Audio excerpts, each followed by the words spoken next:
बिस्मिल्लाहिर्रहमानिर्रहीम। शुरू करती हूँ अल्लाह के बाबरकत नाम के साथ जो बड़ा मेहरबान नहायत रहम वाला है। तो अस्सलाम वालेकुम, कैसे हैं आप सब? उम्मीद है बिल्कुल खैरियत से होंगे। तो जनाब मैं भी अल्हम्दुलिल्लाह बिल्कुल खैरियत से हूँ। और आज मेरे किचन में क्या बनने जा रहा है, तो आज मेरा बहुत दिल चाह रहा था हलीम खाने का।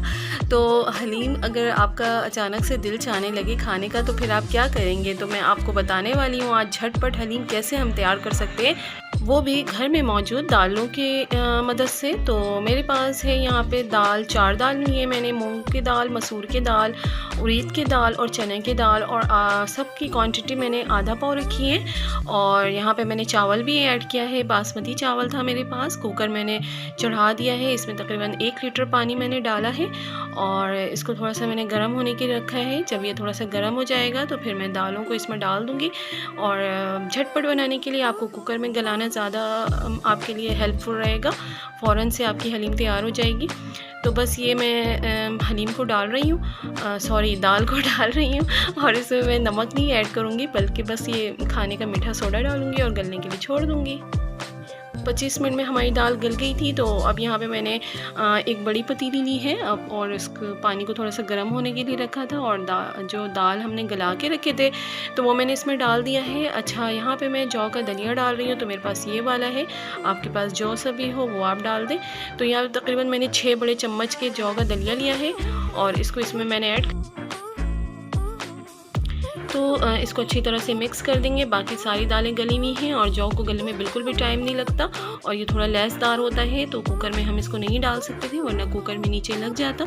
तो फिर जनाब बस अब हमारे जो है ना, इसको घोंटे लगाते लगाते ये सारा बिल्कुल ही हल हो जाएगा पानी गर्म होने के साथ ही।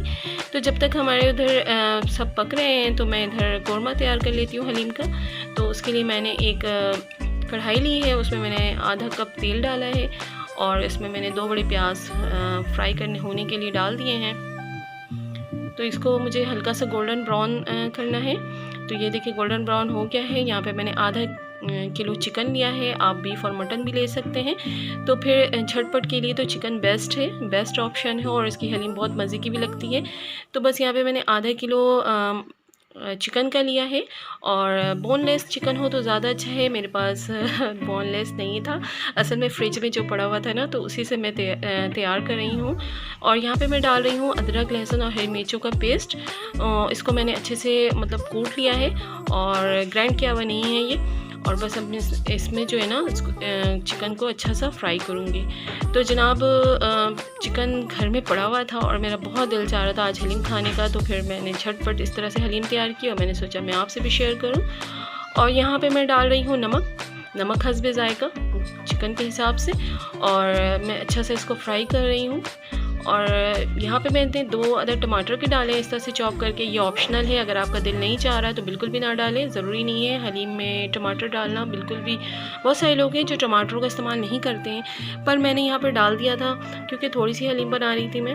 और यहाँ पर मैंने 2 चम्मच कौरमा मसाला का लिया है और कुछ घर के मसाले हैं जिनमें ज़ीरा है, काली मिर्च है, धनिया है, गरम मसाला पाउडर है, हल्दी है, पीसी लाल मिर्च है, काली मिर्च पाउडर है। और ये सब मैंने धनिया पाउडर मैंने 2 चम्मच लिए थे, ज़ीरा मैंने 1 चम्मच लिया था और काली मिर्च आधी चम्मच से ज़्यादा लिया था, 1 चम्मच से कुछ कम लिया था मैंने। और गरम मसाला आधी चमची से ज़्यादा लिया था मैंने, क्योंकि गरम मसाला का टेस्ट अच्छा लगता है। आप 1 चमची भी ले सकती हैं। तो मेरे पास बड़ी चम्मच नहीं थी, यानी मैंने टीस्पून से सारा लिया है।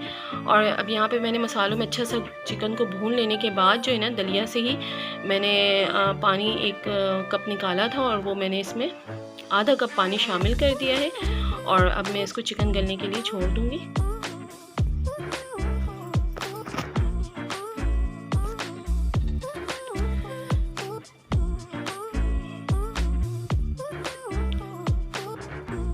तो जब तक ये देखें हमारा चिकन गल रहा है, अब मैं यहाँ पे इसको देख रही हूँ कि ये ना लग जाए, क्योंकि इसको भी वक्फे वक्फे से चलाना बहुत ज़रूरी है, वरना ये नीचे लग जाते हैं। क्योंकि मैंने दलिया डाल दिया है और आपको पता ही है दलिया लैस पैदा करता है और नीचे लगता भी है।